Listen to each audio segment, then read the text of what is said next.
Fiancé wanted to have a traditional bachelorette party, but I didn't know that translates to cheating on me in front of all her friends. My fiancé, 29F, and I, 32M, have been together for about 7 years now. We were supposed to get married next month. About 2 weeks ago, my fiancé approached me and asked if I would be open to us having bachelor and bachelorette parties.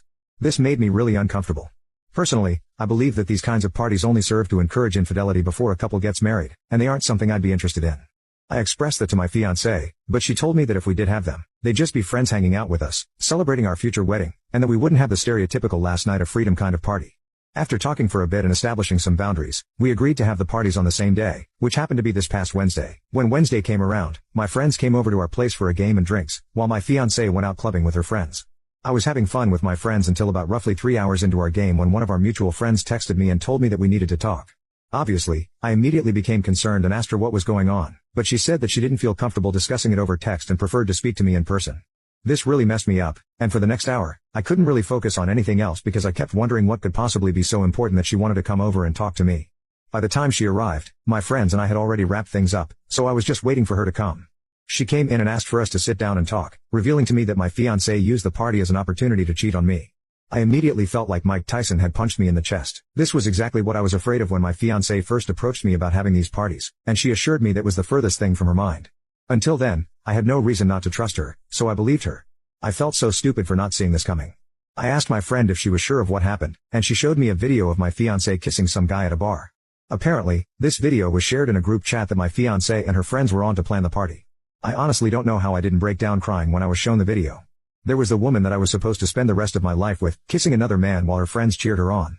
This next part is my friend's recollection of the events that led up to the cheating, so I don't have a whole lot of details. Apparently, my fiancé's maid of honor spent the entire night complaining that I wouldn't let them have a traditional bachelorette party, and that I was too controlling and jealous. My fiancé didn't push back on any of it and just kept drinking and having her fun. At some point, some of the women noticed that she had been getting attention from some of the men, which is when the maid of honor started to encourage her to flirt. My fiancé gave some weak resistance, but eventually, she gave in and approached one of the guys at the bar.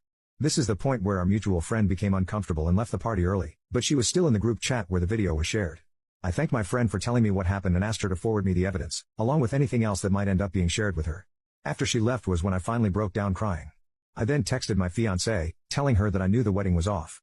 Just a few minutes later, my phone was flooded with text messages from her and her friends. They even tried adding me to the group chat where they shared the video of her kissing the other man. She got home about 30 minutes later. She was crying when she came in and begged me not to call off the wedding. She was telling me that she was wasted and that she didn't know what came over her. She claimed that she didn't do anything other than kissing and that she loved me. I stayed silent through all of her crying, which I think only made her more desperate. She kept saying how sorry she was, how it would never happen again, and how she would cut off all the friends that were at her party. I told her that I didn't want to talk about what happened, and that the wedding was still off. I also told her that she could call her friends over and have the traditional party she obviously wanted so much because I was leaving.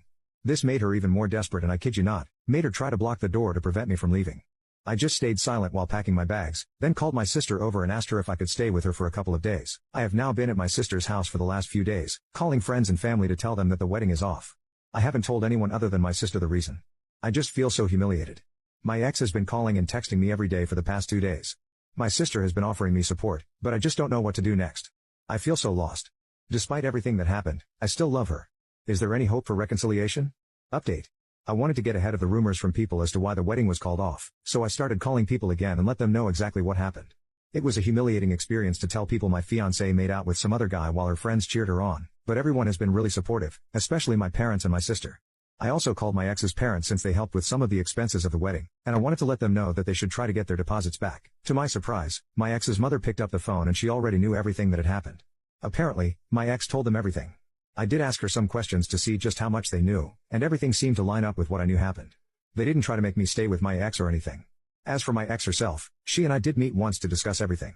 She begged me for a second chance and even suggested that she would cut off her friends who enabled her. She proposed going to couples counseling. I told her that I don't want to spend the rest of my life being her warden, making sure that she isn't hanging out with people I don't approve of, and that if we began a marriage already going to couples therapy for something as big as this, then we were already doomed to fail. I also expressed that I couldn't see how I would ever trust her again after she did the exact thing I had expressed my concerns about, and that a marriage can't survive without trust. So, this is where I am now. I'm single, and I think I'm going to stay that way for a while. It still hurts after spending 7 years together with this woman, but there's just no trust there anymore. As far as I am concerned, I am ready to close this chapter of my life.